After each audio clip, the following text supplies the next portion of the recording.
നമസ്കാരം. എൻ്റെ പേര് രാഹുൽ. അപ്പോൾ ഇന്ന് ഞാനിവിടെ വീഡിയോ ചെയ്യാൻ പോകുന്നത് ദിലീപിൻ്റെ ഏറ്റവും പുതിയ സിനിമയായ പ്രിൻസ് ആൻഡ് ഫാമിലിയെ കുറിച്ചാണ്.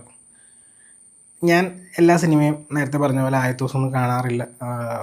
കാരണം ഒരുപാട് സിനിമകൾ കാണുന്നതുകൊണ്ട് ഞാൻ ഈ PVRൻ്റെയൊക്കെ ചൊവ്വാഴ്ച ഓഫർ, അത് 99 രൂപയുടെ ഓഫറുകളും പിന്നെ PVR പാസ്പോർട്ട് ഉപയോഗിച്ചാണ് കാണുന്നത്. അപ്പോൾ 99 രൂപ ഓഫറുള്ള സമയത്ത് ഞാൻ കൂടുതൽ സിനിമകൾ ആ ദിവസം കാണാറുണ്ട്. അപ്പോൾ ഇന്ന് അതായത് കഴിഞ്ഞ ആഴ്ച ഞാൻ 99 രൂപയ്ക്ക് 2 സിനിമയാണ് കണ്ടത്. അപ്പോൾ അതിലൊരെണ്ണമാണ് പ്രിൻസ് ആൻഡ് ഫാമിലി. അപ്പോൾ സിനിമ അതേ പറയാം, എനിക്ക് ഒട്ടും ഇഷ്ടമായില്ല സിനിമ. എന്താ പറഞ്ഞതെന്ന് വെച്ചാൽ ഭയങ്കര റിഗ്രസീവ് എന്ന് പറയാൻ പറ്റില്ല. ഈ ശങ്കറിൻ്റെ സിനിമ ലാസ്റ്റ് ഇറങ്ങിയ സിനിമ ഇന്ത്യൻ 2, അതിനകത്ത് നമ്മുടെ സിദ്ധാർത്ഥ് ഒരു സോഷ്യൽ മീഡിയ ആക്ടിവിസ്റ്റാണ്. ഓക്കെ, അപ്പോൾ ആ സിനിമ കാണുമ്പോൾ നമുക്ക് മനസ്സിലാവും ഈ എഴുതിയ ആൾക്കും ശങ്കറിനും സോഷ്യൽ മീഡിയയെക്കുറിച്ച് പ്രത്യേകിച്ച് വലിയ ധാരണയൊന്നുമില്ല. ഈ ഓൺലൈൻ തന്നെ ഇരുന്ന് നമ്മൾ ഓൺലൈൻ അമ്മാവന്മാർ എന്ന് പറഞ്ഞാൽ കളിയാക്കി വരുന്ന ഒരു ആറ്റിറ്റ്യൂഡിൽ ആണ് സോഷ്യൽ മീഡിയയും അല്ലെങ്കിൽ അത് ഉപയോഗിക്കുന്ന ആൾക്കാരെയും ഇവർ കാണുന്നത് നമുക്ക് മനസ്സിലാവും. കാരണം അവർക്ക് അതിനെക്കുറിച്ച് വലിയ ധാരണയൊന്നുമില്ല.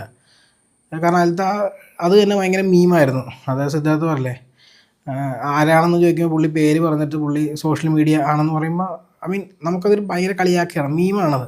കാരണം അവർക്ക് അതിനെക്കുറിച്ച് ധാരണയില്ല. അത് തന്നെയാണ് ഈ സിനിമ എഴുതിയ ആൾക്കും ഈ സിനിമ ചെയ്ത എല്ലാവരുടെയും ഒരു ചിന്താഗതി എന്നാണ് മനസ്സിലാക്കേണ്ടത്, എഴുതിയ ആൾക്കും ഡയറക്റ്റ് ചെയ്ത ആൾക്കും.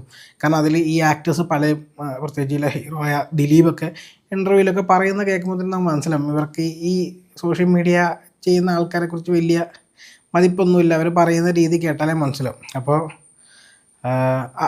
അതിൻ്റെ ഒരു പ്രൈം എക്സാമ്പിളായി ഈ സിനിമയാണ്. കാരണം എനിക്ക് തോന്നുന്നു അവരുടെ തോട്ട് പ്രോസസ്സുമായി ഇണചേർന്ന് പോകുന്നൊരു സിനിമയാണത്. സിനിമയുടെ കഥയൊക്കെ വളരെ വളരെ ബോർ പടമാണ്. എന്ന് വെച്ചാൽ എത്രമാത്രം ഇതിൽ കോമഡി ഉണ്ടെന്ന് പറയുന്നു. എനിക്ക് അവിടെ ചിരി വന്നില്ല. എൻ്റെ സുഹൃത്തും എൻ്റെ കൂടെ ഉണ്ട്, എനിക്കും ചിരി വന്നില്ല. എൻ്റെ തിയേറ്ററിൽ ആരും ചിരിക്കുന്നതായിട്ട് ഞാൻ കണ്ടുമില്ല അല്ലെങ്കിൽ കേട്ടുമില്ല. പിന്നെ ഇതിൽ അഭിനയിക്കുന്ന എല്ലാവരും ഓക്കെയാണ്. എനിക്ക് തോന്നുന്നു ദിലീപിന് പ്രായമായത് ശരിക്കും അറിയുന്നുണ്ട് ഇപ്പോൾ. അപ്പോൾ അതുകൊണ്ട് തന്നെ പുള്ളി ക്ലീൻ ഷേവൊക്കെ ചെയ്ത് പുള്ളിയുടെ ഏജിനേക്കാൾ താഴെയുള്ള ഏജ് അഭിനയിക്കാൻ നോക്കുമ്പോൾ നല്ല ബോറായിട്ടാണ് തോന്നുന്നത് എനിക്കത് പലർക്കും അത് തോന്നുന്നുണ്ടാവും. പിന്നെ പുള്ളിയുടെ ആ ഒരു ഇങ്ങനത്തെ കോമഡി ചെയ്യുന്നൊരു ഈസിനെസ്സൊക്കെ പുള്ളിക്ക് നഷ്ടപ്പെട്ടു. അപ്പോൾ പുള്ളി ഒരു സുഖമില്ല, പുള്ളി സ്ട്രഗിൾ ചെയ്യുകയാണ്. ശരിക്കും പറഞ്ഞാൽ നമുക്കത് കാണുമ്പോൾ ഫീൽ ചെയ്യും പുള്ളി സ്ട്രഗിൾ ചെയ്യുന്നത്. ഇപ്പോൾ ഇത് ഈ സിനിമ കൊണ്ട് മാത്രമല്ല, കഴിഞ്ഞ 2-3 സിനിമയായിട്ട് നമ്മളത് കാണുന്നതാണ് പുള്ളി സ്ട്രഗിൾ ചെയ്യുന്നത്. പുള്ളിയുടെ ആ നാച്ചുറൽ ഈസിനെസ് പോയി ആക്ച്വലി. അതെങ്ങനെ പോയി? ചിലപ്പോൾ പ്രായമായതുകൊണ്ടായിരിക്കാം. പ്രായമായപ്പോൾ പുള്ളിയുടെ മുഖത്തുള്ള ആ ഒരു മൂമെൻറ്റ്സൊക്കെ പോയതുകൊണ്ടായിരിക്കാം. പിന്നെ പുള്ളിയുടെ കോമഡിയൊക്കെ ഭയങ്കര ചളിയായി, നമുക്ക് വളരെ ചളിയായിട്ട് തോന്നുന്ന ഒരു സിറ്റുവേഷൻ എത്തിയിട്ടുണ്ട്. കാരണം അല്ലെങ്കിൽ പുള്ളി ഇൻ്റർവ്യൂസൊക്കെ പറയുമ്പോൾ പുള്ളി ആൾക്കാരെ കയ്യിലെടുക്കാൻ പുള്ളി കുറേ ഡയലോഗ് ഇടും, അതൊക്കെ പോയി പുള്ളിയുടെ കയ്യിൽ. നമ്മൾ ഇൻ്റർവ്യൂസൊക്കെ കാണുമ്പോൾ നമുക്കത് ശരിക്കും ഫീൽ ചെയ്യും. പുള്ളിക്ക് ആ ഒരു സെൻസ് പോയി, കോമിക് സെൻസ് പോയി നമുക്ക് പറയാൻ പറ്റില്ല. പക്ഷേ പുള്ളിക്ക് അത് അവതരിപ്പിക്കാനുള്ള ആ ഒരു ഈസിനെസ് ഉണ്ട്, അത് പോയി പുള്ളിയുടെ. അത് ഈ സിനിമയിലും ശരിക്കും ഉടനീളം നമുക്ക് കാണാം പുള്ളി സ്ട്രഗിൾ ചെയ്യുന്നത്. ഇതിൽ ഹീറോയിൻ വലിയ കുഴപ്പമില്ലാണ്ട് അവതരിച്ചു, പക്ഷേ ഒരു ഓവർ ദ ടോപ്പായിട്ടുള്ള ക്യാരക്ടറാണ്. എല്ലാ ഇതിലും നന്നായിട്ട് അവതരിപ്പിച്ച് ഭയങ്കര കാരിക്കേച്ചറായൊരു ക്യാരക്ടറാണത്. അപ്പോൾ പുള്ളിക്കാരത്ത് വലിയ കുഴപ്പമില്ലായിരുന്നു. ബിന്ദു പണിക്കറും ഒന്നും കുഴപ്പമൊന്നുമില്ല. പുള്ളിക്കാരത്തി ആക്ച്വലി നന്നായിട്ടാണ്, അത്യാവശ്യം നന്നായിട്ടാണ് ചെയ്ത്. എല്ലാവരും ഓക്കെയാണ്, എല്ലാവരും ഭയങ്കര മോശമാണെന്ന് പറയാനല്ല. പക്ഷേ ഹീറോ ആയിട്ടുള്ള ദിലീപ് ആക്ച്വലി എനിക്കത് പുള്ളി ഭയങ്കര സ്ട്രഗിൾ ചെയ്തു ഇത് ചെയ്യുമ്പോൾ. ഡാൻസ് മാസം അങ്ങനെ പ്രത്യേകിച്ച് റോളൊന്നുമില്ല, ഒരുപാട് ക്യാരക്ടേഴ്സ് ഉണ്ട്. അപ്പോൾ ഞാൻ പറഞ്ഞു വരുന്നത് ഇതിനകത്ത് അടുത്ത കുറച്ചും കൂടി റോളുള്ള ഒരാളാണ് ജോണി ആൻ്റണിയാണ്. ശരിക്കും ആ ജോണി ആൻ്റണിക്ക് എന്തുകൊണ്ട് ആരും ഇതൊരു പുതിയൊരു പേരിട്ടില്ല എന്ന് മനസ്സിലായി. കാരണം മിക്ക സിനിമയിലും പുള്ളിയുടെ റോൾ ഒന്നാണ്. അതായത് ചിലപ്പോൾ അച്ഛനായിട്ടായിരിക്കും, ചിലപ്പോൾ അമ്മാവനായിട്ടായിരിക്കും, ചിലപ്പോൾ കൂട്ടുകാരനായിട്ടായിരിക്കും. പക്ഷേ എല്ലാ സിനിമയും പുള്ളിയുടെ റോൾ ഒന്നാണ്. സത്യം പറഞ്ഞാൽ പുള്ളിക്കല്ല ഉപദേശം സ്റ്റാർ എന്ന് വല്ലതും കൊടുക്കേണ്ടി വരും. കാരണം പുള്ളിനെ കാണുമ്പോൾ തന്നെ ഞാനും എൻ്റെ ഫ്രണ്ടും അത് തന്നെ പറഞ്ഞിട്ടുണ്ട്, ജോണി ആൻ്റണി ഉണ്ടല്ലോ, ഇനിയിപ്പോൾ സിനിമ തീരാനാവോ പുള്ളി പെട്ടെന്ന് വന്ന് സംസാരിച്ച് ഒരു ഉപദേശമായിട്ട് ഹീറോയിനെ കൊടുക്കുന്നു. പക്ഷേ ആ ഉപദേശം ഹീറോയിന് മാത്രമുള്ളതല്ല, നമുക്ക് എല്ലാവർക്കും കൂടി ഉള്ളതാണ്.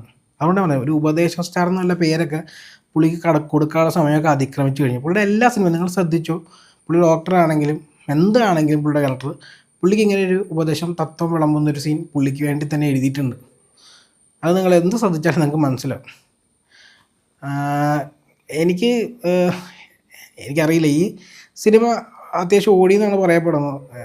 ചിലപ്പോൾ എനിക്കറിയില്ല, എനിക്ക് ഇഷ്ടപ്പെട്ടില്ലെന്ന് വേറെ ആർക്ക് ഇഷ്ടപ്പെടാൻ പാടില്ല എന്നൊന്നും എനിക്ക് പറയാൻ പറ്റില്ലല്ലോ. പക്ഷേ എനിക്ക് എന്തായാലും സിനിമ ഭയങ്കര വർക്കായില്ല. വളരെ ബോറ് പടമാണ്, ഭയങ്കര ബോറ് പടമായിട്ട് എനിക്ക് തോന്നിയത്. 99 രൂപയ്ക്കാണ് ഞാൻ കണ്ടത്. ഈവൻ എന്നിട്ട് പോലും എനിക്ക് എൻ്റെ കാശ് പോയൊരു ഫീലാണ് എനിക്ക് വന്നത്. എന്തായാലും അത് കഴിഞ്ഞുള്ള നെക്സ്റ്റ് സിനിമ കാരണമാണ് സത്യം പറഞ്ഞാൽ എൻ്റെ മൂഡ് പോകാൻ. ഞാൻ സത്യം പറഞ്ഞാൽ ഈ പടം എൻ്റെ ഒരു മൂഡ് ഓഫ് തരുന്നൊരു പടമായിരുന്നത്.